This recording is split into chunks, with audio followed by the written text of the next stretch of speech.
Welcome viewers, in this video we will see the losses in a transformer. Subscribe the channel for more videos and notification.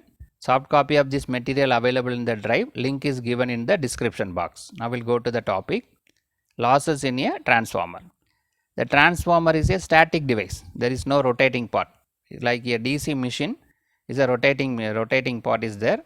DC generator or motor, so that friction and windage losses will be there in a rotating machine. But in transformer is a static device, so there is no friction and windage losses. Only we have iron loss, core loss or iron loss, and the copper loss. The losses due to the winding is the copper loss. In the iron core, the loss is nothing but iron loss, right? So in the transformer there is no friction and windage loss. Only we have core loss or iron loss and copper loss. What is the core loss? It includes the hysteresis loss and eddy current loss. That is, core flux is constant for all the load, so the core loss is constant, right? So this core loss is nothing but the losses due to the hysteresis and eddy current. It is independent of the load, so that it is always constant. Core loss is minimized by using high silicon content for core and thin laminations. So this eddy current and hysteresis losses that can be eliminated by using using high silicon content for core and also laminated. By laminating, the eddy current losses will be reduced. So the core loss is found from the open circuit test. So at open circuit condition, input equal to core loss. At open circuit condition, there is no current flowing in the secondary. So due to that, very little bit of amount is flowing in a primary winding, right? So that is almost equal to the iron loss, because only negligible amount, magnetizing current only flowing in the primary current, because the secondary is not loaded, open circuited.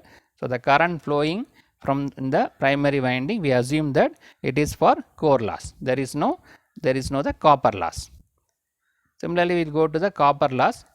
The loss due to the resistance, ohmic resistance of transformer winding is called a copper loss. The losses occur in the copper winding is a copper loss. So the copper loss is I1 square R1 plus I2 square R2. Normally the losses we refer I square R. Here I1 square R refers the primary winding. I2 square R2 is nothing but secondary winding.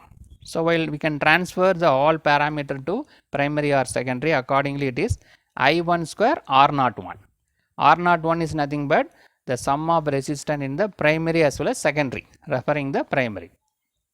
I2 square R02, that is also vector sum of this sum of primary and secondary winding resistance, referring the secondary winding, right? So there is the parameters are transferred to either primary side or secondary side. So that video also available separately, the equivalent resistance.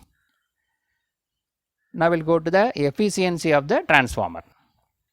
So we know that efficiency is nothing but output divided by input, output power divided by input power into 100.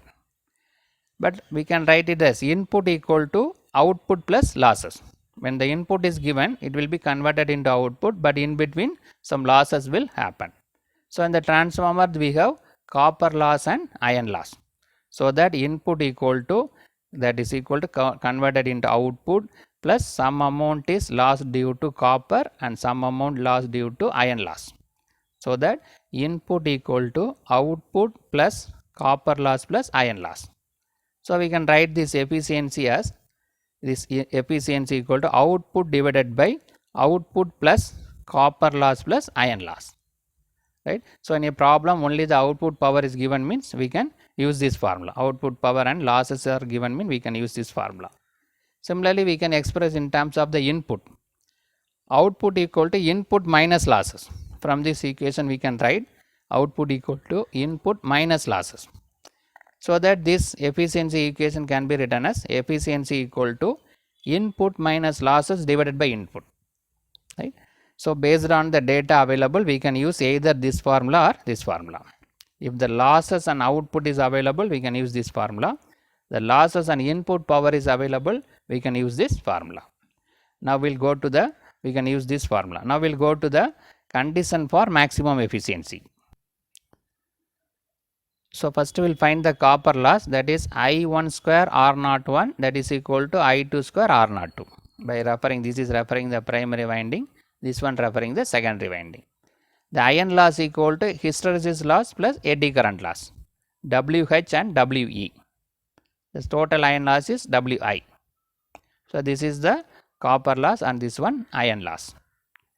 The total primary input to the winding is V1 I1 cos pi. Is the input power V1 I1 cos pi.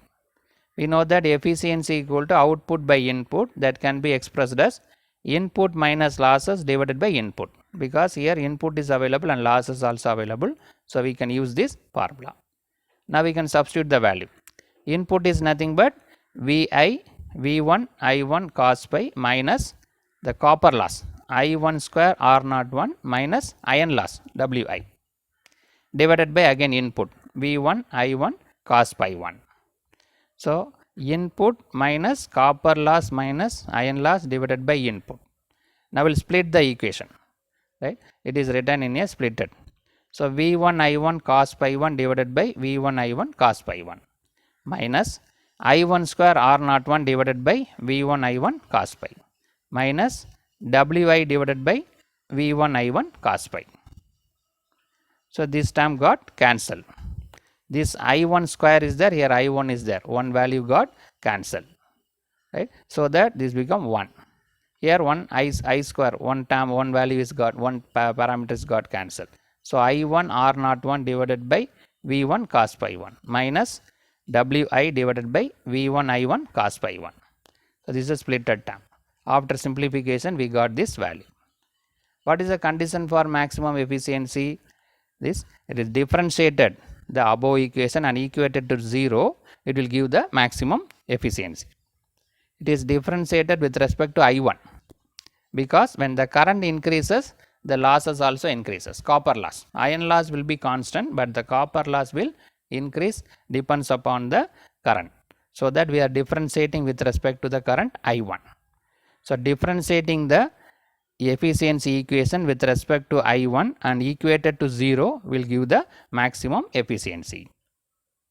So d by di1 of efficiency equation equal to 0. Now we will substitute this efficiency equation. 1 minus I1 R01 divided by V1 cos pi 1 minus Wi V1 I1 cos pi 1 equal to 0. Now we will go for a differentiation. So differentiation of 1 is 0. Differentiation of this I1 is 1, so that remaining term R01 V1 cos pi 1 minus this I1 is available in the denominator, that is 1 divided by I1. Differentiation of 1 divided by I1 is nothing but minus 1 by I square, that we know very well. The differentiation of 1 by x is minus 1 by x square. Similarly, differentiation of 1 divided by I1 is minus 1 divided by I square. Already here one minus is there, so it become plus. So minus R01 V1 cos pi 1 plus Wi divided by V1 I1 square cos pi equal to 0. Now we will bring this term in the right hand side. So while bringing right hand side it become positive. Now this cos pi got cancelled, V1 also got cancelled. So what we have, Wi equal to I1 square R01. This I1 square is multiplied here. Otherwise we can write I2 square R02 also.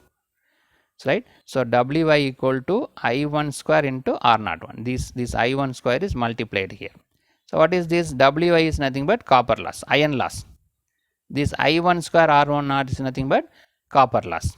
So what we got the condition? Iron loss equal to copper loss. When iron loss equal to copper loss, we will get the maximum efficiency, right? So at this maximum efficiency we can find the current also, the expression for current. What is our condition? I1 square R02 equal to Wi. Here we refer the R02, we can refer R01 also, right? So from that I1 square equal to W divided by R02. So I1 square is this, but I1 means square root of Wi divided by R02. So this is the expression for primary current when the efficiency is maximum. So from this efficiency is maximum, from this condition we got this expression for I1. So this is the expression for output in primary current when the efficiency is maximum. Now we'll go to the one more definition, all day efficiency or energy efficiency. What is all day efficiency? It is the ratio of power output to power input in kilowatt hours for a given hour in a kilowatts. This is a commercial efficiency. First we'll see the commercial efficiency, then we'll go to the all day efficiency. Commercial efficiency means output power to input power in kilowatts. This is not irrespective of the time, but while considering the time, it is called a all day efficiency. That is, it is the ratio of output in kilowatt hour. The commercial efficiency means only kilowatt, whether we don't know whether how many hours it is in on condition. But in the all day efficiency, it is given as kilowatt hour to the input in kilowatt hour during the whole day. So the all day efficiency means we need to consider the whole day, 24 hours. It is in the kilowatt hour, output in kilowatt hour divided by input in kilowatt hour for a whole day. If you refer, that is called a all day efficiency. Why we are going for a all day efficiency? Why we are considering for 24 hours? Transformer used for distribution are connected for a whole day. Always it is in a on condition to the line, right? But motor and other thing, whenever we need, we can connect, but the transformer distribution side, it is always in on condition. But loaded intermediate, that is primary, is energized the whole day. The primary winding is always connected, but the secondary is depends upon the load. When the load is connected, more amount of current flowing in secondary. If the load is less amount of current is flowing in secondary. But the primary always connected. The primary winding is always connected to the load. So that it is that core loss will occur. Depends upon the current, copper loss will occur. The current is depends upon the load, so we cannot predict the copper loss. That is purely depends upon the load. But the primary is always connected. This core loss will occur for a whole day. That is, core loss is irrespective of the load current. Primary is connected always, so the core loss will occur. So the copper loss occurs only when the transformer is delivering the load. So we need to concentrate the core loss. So the transformer should be designed for less amount of core loss, because the transformer is always connected, the primary winding is always connected. So there is a possibility of core loss for a entire day. So we need to design a transformer with a less amount of core loss. Copper loss depends upon the load. So the all day efficiency equal to output in kilowatt hour divided by input in kilowatt hour for 24 hours. So that all day efficiency means we need to consider 24 hours in kilowatt hours. So in this video we discuss about the losses in the transformer, then efficiency, expression for efficiency, then condition for maximum efficiency, the corresponding the current expression, output current in primary current expression for the maximum efficiency. Then we discuss the commercial efficiency and all day efficiency. Subscribe the channel for more videos and notification. Soft copy of this material available in the drive. The link is given in the description box. Thank you for listening.